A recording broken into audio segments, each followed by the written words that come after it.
Voy a realizar la práctica número 2. A continuación se muestran los materiales. Una pila de 9 voltios de Steren, dos cables de conexión para la batería, un trozo de aluminio de 5 centímetros, un trozo de grafito de 5 centímetros, un trozo de acero de 5 centímetros, alambre de cobre galvanizado y un multímetro para poder medir el amperaje. Ahora a continuación voy a mostrar cómo se realizan las conexiones de la batería con los cables. Así quedarían las conexiones una vez conectadas con la batería. Para realizar esto, enredé el cable en las diferentes terminales. Así se verían ya las conexiones completadas. Para hacer esto me apoyé de utilizar una pinza para poder llegar a doblar los cables de esta manera. Una vez realizadas las conexiones mostraré cómo medir el amperaje de esta batería. Para medir el amperaje tienes que ir a la sección de amperaje. En este caso voy a seleccionar que quiero medir 10 amperios.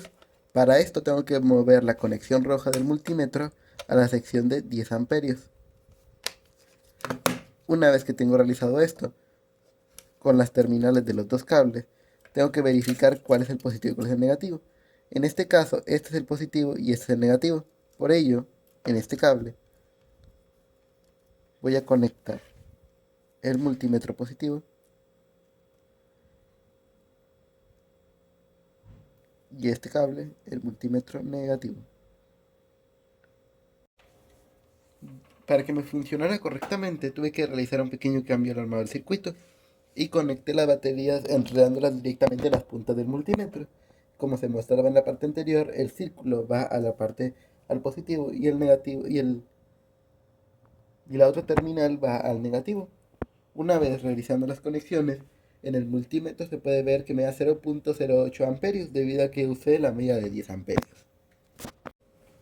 Una vez habiendo medido el amperaje de la batería, haré la prueba midiéndola exactamente con el mismo voltaje, pero cambiando el positivo para poder con una de las diferentes piezas que tengo que colocar. En este caso, el aluminio, el grafito, el cable de cobre galvanizado y el acero. Voy a realizar las 4 conexiones, pero enredándolas a este cable para conectar a cada terminal. En el siguiente ejemplo voy a mostrar cómo medir el amperaje utilizando el grafito. A continuación se mostrará el siguiente video. En este caso, aquí se muestra el siguiente circuito. En este caso, el negativo se mantiene igual, pero el positivo ahora tiene una conexión de grafito. Y aquí hay otro cable que va conectado al positivo, lo cual nos permite medir el amperaje teniendo en cuenta la resistencia de que genera el grafito al mover los electrones. Si ponemos esto en 10 amperios, podremos ver que nos da 0.07 amperios, cuando sin el grafito la corriente era de 0.08 amperios. ¿Por qué sucede esto? Debido a que el cobre y el grafito tienen diferentes conductividades, no transfieren todos los electrones a la misma velocidad, ya que el amperaje o la corriente que pasa a través del circuito difiere dependiendo de la velocidad a la que va, ya que solo se tiene en cuenta una fracción de tiempo. En este caso, esto genera una resistencia, ralentiza los electrones, por lo tanto reduce tanto el voltaje como el amperaje, al no permitir que tantos electrones lleguen a la punta a tiempo antes de realizar el cálculo. Por lo tanto, el valor pasa de 0.08 a 0.07. A continuación mostraré el siguiente circuito, pero utilizando acero. Como este 5 centímetros de acero, voy a cambiarlo por el trozo de grafito. Antes de continuar con el siguiente circuito, olvidé mencionar que el grafito tiene una resistencia de 127 ohmios. Si lo calculamos, sabemos este valor gracias a la ley de Ohm, que la ley de Ohm nos dice que el voltaje entre el amperaje o la corriente que pasa a través del circuito, si se llegan a dividir voltaje entre corrientes, nos daría el amperaje. En este caso nos da 127 ohmios el valor, por lo tanto esto ofrece una resistencia equivalente a una resistencia de 127 ohmios comercial. Aquí se muestra un circuito muy parecido al anterior, con la única diferencia de que cambié el grafito del lado positivo por acero para verificar cuánta corriente pasa a través del aluminio. En este caso, si ponemos el multímetro en 10 amperios, veremos que nos da una corriente de 0.08 amperes, que a veces varía con 0.07 amperes.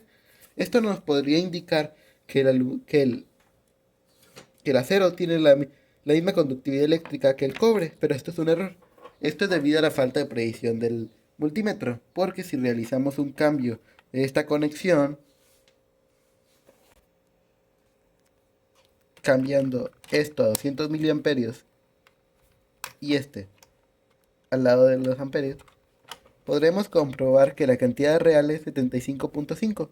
Por lo tanto, la corriente que pasa a través del acero es de 75.5 a miliamperes, que para la ley de Ohm habría que cambiarlo en amperes. Por lo tanto, este valor sería de 0.075.5 amperes, que una vez realizando el cálculo serían 120 ohmios.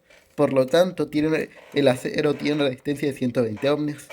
A continuación mostraré el mismo circuito, pero utilizando aluminio. Voy a usar el mismo circuito, pero cambiando el grafito y el acero por papel de aluminio. Está conectado igualmente y al momento de marcarlo en miliamperes, podemos ver que nos da un valor de 75.4 amperes. Por lo tanto, el amperaje del aluminio es igual al del acero según mi medida.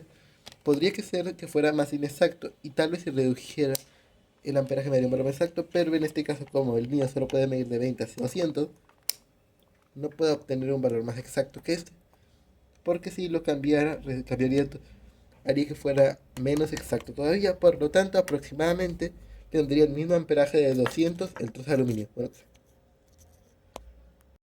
por lo tanto, ahora realizaré el mismo circuito, pero utilizando alambre de cobre galvanizado para medir el amperaje, que aunque debería ser el mismo que con el propio cable, igualmente haré la prueba, para verificar que no de 0.08. Volví a realizar el circuito con el negativo conectado al negativo de la pila y el positivo conectado a un cable de cobre conectado a la terminal positiva del multímetro. En este caso no utilicé el mismo cable de cobre anterior porque no logré que hiciera continuidad, por lo tanto utilicé otro cable de cobre para embobinado que tenía anteriormente. Y si prendemos el multímetro y lo ponemos en 1200 miliamperios, comprobaremos que la corriente es 75.3. Por lo tanto, el cobre no tiene, para embobinado no tiene el mismo valor que el cobre para un cable UTP. Esto debido a que el cable UTP tiene una relación para mejorar la conductividad del cobre. En este caso, por lo tanto, el ohmiaje de un cable para cobre sería de 112 ohmios. Con esto terminaríamos la práctica número 2, habiendo comprobado el ohmiaje de los diferentes materiales. En este caso utilicé grafito, acero, aluminio y el cobre, que en este caso voy a usar el ejemplo del cobre que no me funcionó. Por lo tanto, ya sabemos cuánto es el ohmiaje. Esto nos sirve para aprender cómo es que los diferentes materiales ofrecen una resistencia a la corriente diferente, dependiendo de la estructura que tienen. En este caso, el que dio más continuidad fue el cobre. Pero así podemos haber aprendido más sobre el funcionamiento de los circuitos electrónicos y cómo es que se funciona esta transferencia de energía a través de la electricidad. Y gracias al multímetro pudimos comprobar todos los valores.